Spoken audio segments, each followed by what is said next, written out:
Boa tarde a todos e a todas. Hoje teremos mais uma aula sobre a Reforma Protestante, que culminou hoje na doutrina da Igreja Evangélica. Hoje o nosso principal tema do estudo é Martinho Lutero, uma figura histórica que vai ser um dos primeiros e mais importantes a fazer essa modificação da Reforma e que leva ao surgimento dessa nova doutrina.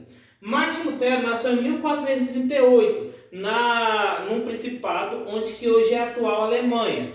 Ele recebeu a educação de seus pais, uma educação boa e rigorosa, no qual aos 18 anos de idade foi estudar direito. E a partir disso, ele se empenhou em estudar teologia. E aí ele foi estudando cada vez mais a teologia, até que aos 29 anos ele se tornou doutor em teologia, se tornando então padre. Então ele vai ter essa figura de adentrar a Igreja Católica. E isso que vai ser fundamental para a ideia de Martinho Lutero dentro da Igreja Católica.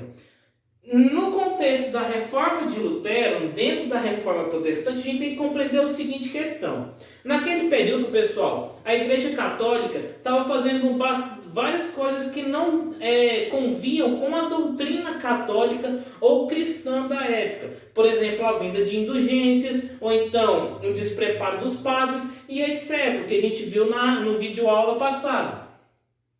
E a gente então vai ter Martinho Lutero, doutor, que vai começar a questionar essas ações da Igreja Católica. Assim em diante, o que ele vai fazer então, pessoal? Ele vai então escrever um dos principais documentos e teses dele mesmo, que deram esse nome para ele, que são as 95 teses. Essas 95 teses, pessoal, não vieram para fazer com que haja um surgimento de uma nova igreja cristã, mas sim que a Igreja Católica passasse por uma reforma. Por isso que fala reforma protestante. Então, essa reforma que Martinho Lutero vai fazer é através de um documento, no qual ele vai escrever essas 95 coisas que a Igreja Católica tem que mudar e vai pregar na sua porta.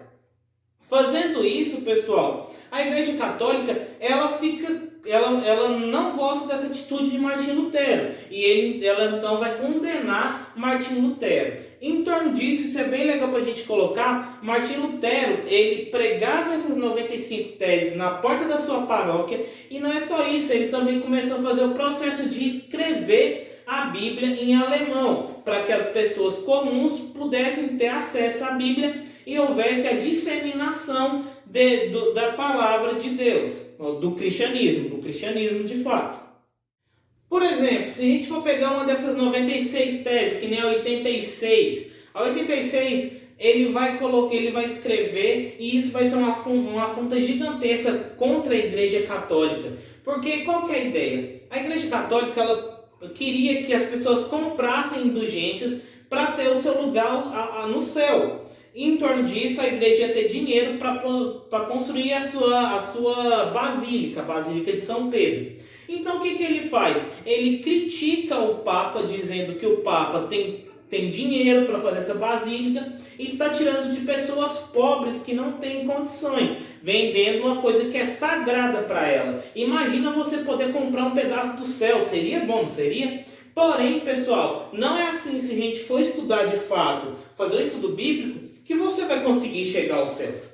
Beleza. Isso gera uma afronta na Igreja Católica. Martinho Lutero, então, é um rebelde. O que vai fazer? Como a Europa era dominada por muitos, por reis católicos, então, onde que Martinho Lutero, a região onde que ele tinha sua paróquia, o rei Carlos, imperador romano, deixa eu checar isso aqui direito.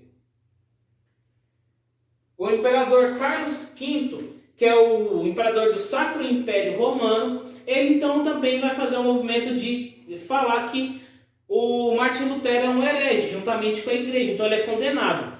Então o que Martinho Lutero faz? Ele então foge para um castelo de um príncipe, que é um dono de terra naquela região, e ele fica lá. E aí o que acontece também, pessoal? as ideias de Martinho Lutero também estão muito ligadas no que aquela galera que são os banqueiros e os comerciantes que deram dinheiro para fazer o renascimento cultural. Eles começaram a apoiar as ideias de Martinho Lutero, até porque eles viram que era conveniente. Então, muitas pessoas importantes começaram a fazer o processo de apoiar Martinho Lutero. Então, ele ganhou força, o que leva ele a abrir uma nova igreja. Então, é aí onde que surge a igreja evangélica, a doutrina protestante, onde que vai ter a doutrina luterana. Vamos lá, eu vou ter a ajuda do livro agora, até porque eu não consigo decorar todo esse contexto sozinho. Então, bora lá. Essas são as seis doutrinas principais que levaram o contexto de Lutero formular a sua igreja. O primeiro, pessoal, a justificação pela fé é a fé em Deus que salva uma pessoa, e não as boas obras que ela praticou. Então, a partir disso, você crendo em Deus, você terá a sua salvação, independente se você faz o processo de fazer uma obra, tanto para a Igreja Católica ou beneficente. Segunda, sacerdócio universal. Todo homem poderia, então, conduzir as pessoas para Deus. Então, eles poderiam pregar. Na Igreja Católica, somente os padres. Agora, qualquer homem pode, então, falar sobre a palavra de Deus. Terceiro, pessoal, a Bíblia, por meio do qual Deus se revela, é a única fonte de verdade.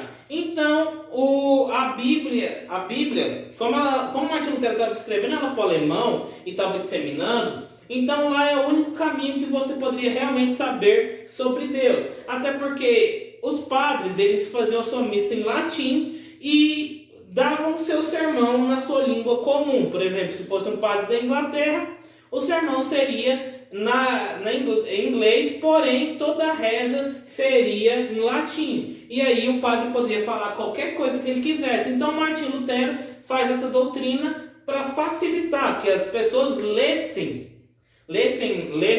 os manuscritos e soubessem de Deus por si próprio. 4. O batismo e a Eucaristia são os dois únicos sacramentos. Então, você tinha que ser batizado e fazer a Eucaristia para ter, pelo menos, a salvação. Então, são dois elementos que ainda permanecem. O culto aos santos e imagens não tem fundamento. Então, para ele, fazendo a crítica aos católicos novamente, os santos e os arcanjos não têm fundamento, essas imagens não têm fundamento. Mas isso é muito legal a gente compreender que, gente, valia dinheiro um santo. Então as pessoas compravam o santo, não é porque Martinho Lutero não acreditava de fato que eles não têm um poder em comum, que eles não são importantes, mas é que eles não têm uma relevância certa. Até porque a gente tem que compreender que a igreja estava vendendo indulgências, estava vendendo imagens, estava vendendo muita coisa, e os santos faziam parte disso. A bandeja dos olhos de Santa Luzia, a flecha do soldado romano. Então tudo isso, os santos também faziam tudo que era relacionado com os santos, faziam relação com o dinheiro. Então Martinho Lutero vai fazer uma pregação em torno disso. Não é que ele desacredite dos santos, mas tem muito a ver com isso, pessoal. Para pensar um pouco. E, sexto lugar, qualquer membro da igreja pode se casar. Essa é uma outra crítica, pessoal. Os padres naquela época não poderiam se casar, porque eles deveriam viver o seu celibato para Deus. E não é só isso. Naquele período, o importante era ter um filho homem. Se um homem ou uma mulher se casam e tem só filhos mulheres, como na Igreja Católica, eles não podem se separar. Nesse sentido, Martinho Lutero, certo? Ele faz esse processo para que haja separação. Então, agora os casamentos na doutrina de Lutero podem acabar, e assim um homem que não tem filhos homens no primeiro casamento pode então se casar com outra mulher e adquirir esses filhos. ou vice-versa. Fato curioso, pessoal, os evangélicos têm essa cunha de protestantes, por quê? Carlos V então proibiu o culto da doutrina luterana. E aí o que acontece? Algumas pessoas que eram luteranos, que seguiam Lutero, começaram então a protestar. Então por isso que a gente chama de protestante, porque eles tiveram que reivindicar com o rei do imperador do Sacro Império Romano. Então só para vocês terem uma ideia de tanto que esse rolê foi da hora, de tanto que o Martinho Lutero conseguiu modificar uma estrutura e dividir o cristianismo novamente. Agora numa doutrina romana, que é dos católicos, e uma doutrina protestante, que é a primeira luterana. E assim por diante.